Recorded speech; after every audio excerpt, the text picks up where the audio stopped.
Tabe, jumpa lagi dengan saya di Negara Bijaksana, channel yang membahas sebuah persoalan populer di Indonesia secara bijaksana dan dijamin dengan pemikiran terbaru.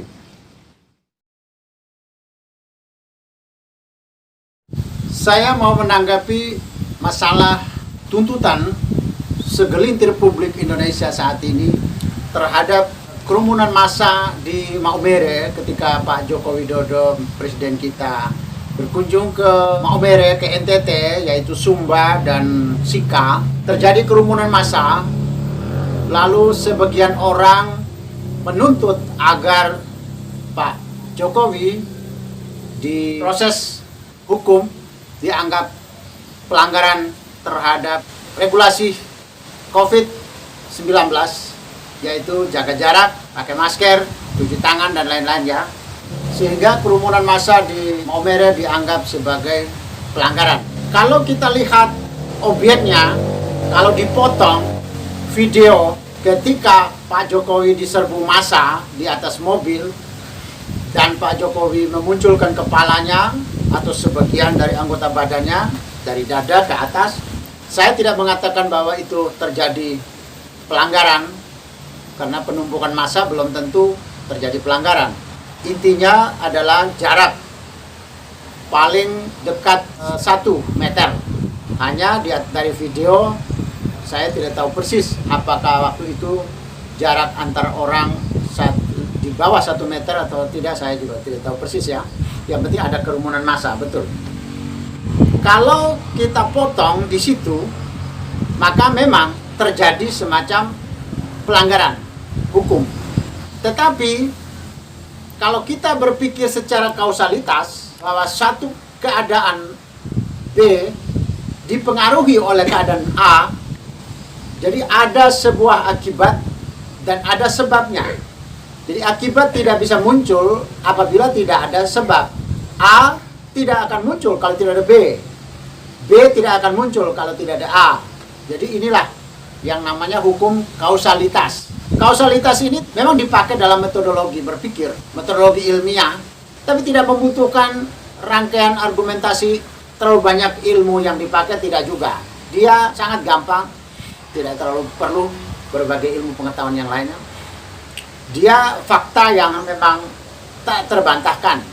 Kita lihat, kalau secara kausalitas, fakta penumpukan massa di sekitar mobil Pak Jokowi itu didahului oleh video yang lain.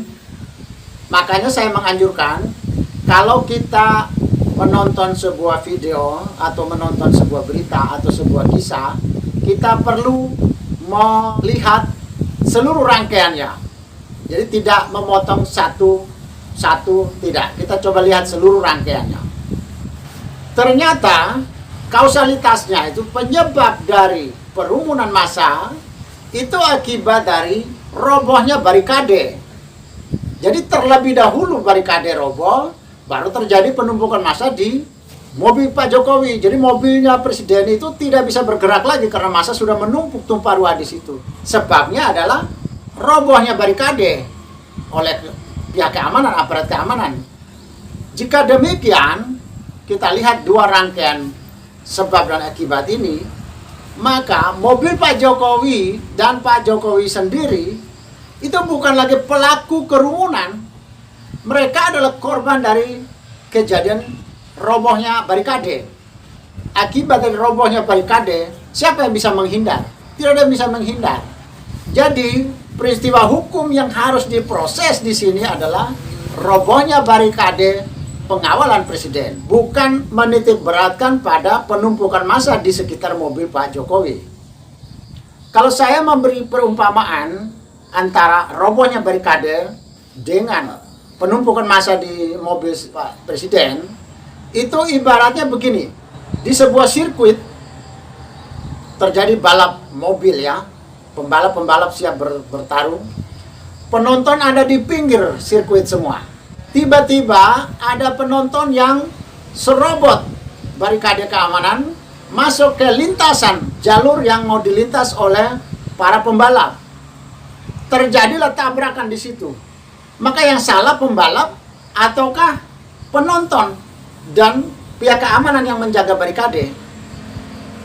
Padahal pembalap yang diserang oleh penonton terjadi kecelakaan misalnya, dia adalah korban. Sama juga dengan kasus di Maumere. Pak Jokowi dan mobil presiden itu adalah penderita mereka, bukan sebagai pelaku dari sebuah peristiwa hukum. Mereka adalah penderita. Coba bayangkan. Ini untungnya masyarakat Maumere mengekspresikan cinta mereka dan penghormatan mereka yang luar biasa kepada presidennya. Kalau itu terjadi di daerah yang ada musuh, lalu mereka melakukan penyerangan secara membabi buta kepada Pak Presiden, misalnya kayak di Jawa Barat yang baru terjadi serangan terhadap Pak Wiranto. Andaikan semacam itu di lokasi seperti itu dan terjadi penyerangan kepada Pak Jokowi, maka Pak Presiden adalah objek penderita, bukan pelaku dia. Bagaimana penderita disalahkan? Itu tidak logis. Dia objek penderita. Dia tidak memanggil siapa-siapa pun. Kita lihat di sebuah tulisan di medsos yang ditulis oleh saudara Evan Edomeko. Saya tahu orang itu adalah Pak Camat di sana dia. Camat di Kabupaten Sika di Maumere. Dia menulis bahwa sebenarnya mereka sebagai pejabat di daerah sudah diperintah, sudah ditekan oleh Pak Jokowi untuk tidak menyambut dengan cara apapun. Pokoknya biasa-biasa saja. Tidak perlu pakai baliho, tidak perlu diumumkan, tidak perlu ngundang siapa-siapa, tidak perlu ada pementasan-pementasan, peristiwa-peristiwa ada, tidak perlu. Pokoknya diam saja Pak Jokowi begitu. Tetapi masyarakat tetap datang dan merangsek masuk, merobohkan barikade. Di sini, di mana letak kesalahan dari Pak Presiden dan rombongannya? Jadi sebenarnya Pak Presiden ini adalah objek penderita, bukan dia penyebab atau bukan dia pelaku. Kalau terjadi penyerangan di daerah yang seperti Pak Wiranto, ya dia kan penderita, dia kan jadi korban.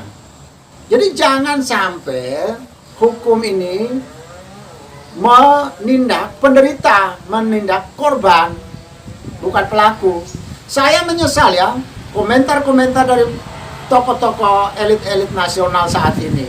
Termasuk saya punya saudara Beni Kabur Harman yang doktor sarjana hukum, itu ahli ilmu hukum juga dan dia menangani komisi hukum juga di DPR RI. Tapi kenapa di sini dia tidak bisa memilah mana penderita, mana pelaku, mana orang yang korban, mana yang pelaku. Pak Jokowi yang dilihat di sini posisinya sebagai korban malah harus diajukan ke pengadilan, suruh diseret ke hukum. Bagaimana itu tokoh-tokoh nasional? Saya lihat ada kami sekarang, ada teman-teman dari partai politik lain juga berbicara, Pak Presiden harus diseret ke pengadilan. Bagaimana nih cara berpikir logikanya ini? Kok korban yang harus diseret ke pengadilan, bukan pelaku? Ini kan di Indonesia. Kalau di negara bijaksana, saya pastikan yang ditindak adalah pelaku penyerobotan barikade pada waktu itu, bukan kerumunan massanya. Kalau kerumunan massa mau ditindak, maka yang salah bukanlah Pak Jokowi dan rombongannya, tetapi pelaku yang menyerobotnya itu yang harus ditindak. Di sini, Krain Beni, Kaharman, dan lain-lainnya. Kenapa kalian tidak melihat kalau terjadi penyerangan seperti Pak Wiranto? Kenapa kalian tidak melihat sisi ini sebagai tingkat kebahayaan keselamatan presiden yang cukup rawan? Saya angkat topi kepada masyarakat Kabupaten Sika, masyarakat NTT, dua jempol ya. Karena apa? Mereka di media sosial berorang-orang mengakui bahwa mereka lah yang bersalah. Mereka lah yang menyerbu Pak Jokowi, mereka lah yang merobohkan barikade, mereka mengakui bersalah. Mereka bilang, tindaklah kami, proseskan kami, bukan Pak Jokowi. Anda lihat, di sini saya mengutip komentar ya dari masyarakat di Kabupaten Sika, masyarakat NTT ya, dari seorang Valentino Valen, dari grup Forum Peduli Rakyat Sika, Facebook ya.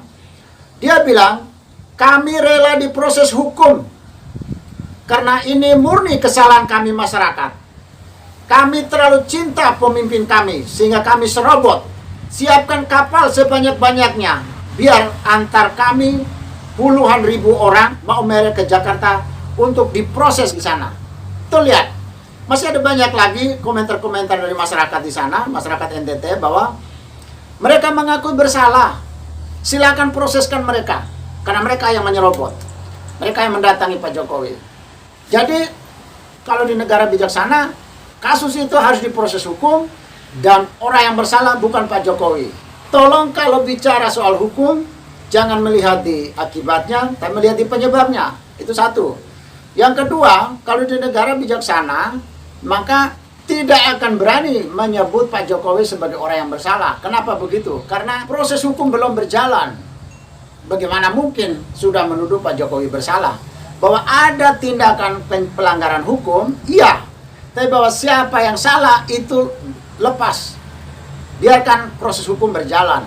Bukan jauh-jauh hari, belum juga diproses apa-apa, sudah langsung berteriak Pak Jokowi yang bersalah, Pak Jokowi yang bersalah. Itu terlalu prematur. Tidak bisa ya.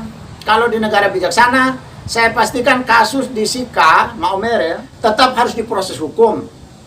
Yang diproses adalah penyerobotan barikadenya, bukan pada kerumunan massa Pak Jokowi sebagai korban. Mengapa begitu? Sekarang saya buat ilustrasi begini. Ada sebuah rumah berada di tepi jalan. Sebuah mobil turun, kemudian remnya blong, remnya putus. Lalu mobil itu masuk ke dalam rumah orang, nabrak. Lalu sopirnya, penumpangnya berjubelan di situ, menabrak dengan tuan rumahnya. Mereka saling menindih, lalu disalahkan kepada tuan rumah yang di situ. Bagaimana menyalahkan orang yang punya rumah, yang rumahnya jadi korban? Dia jadi korban, kok dia disalahkan? Logikanya semacam itulah jalan pikiran hukum secara kausalitas. Jika Anda setuju dengan saya, Anda seide dengan saya, berarti kita berada pada satu perjuangan yang sama, yaitu ingin melihat Indonesia menjadi lebih baik, Indonesia menjadi negara yang bijaksana yang kita impikan. Caranya adalah dengan Anda memberi dukungan dan berpartisipasi dalam channel ini. Subscribe di bawah channel ini, bunyikan lonceng di sampingnya untuk menunjukkan Anda berlangganan secara gratis, dan ada pemberitahuan setiap kali saya mengirim edisi baru. Dan jika Anda setuju dengan ide ini, jangan lupa bagikan ke semua relasi Anda. Terima kasih.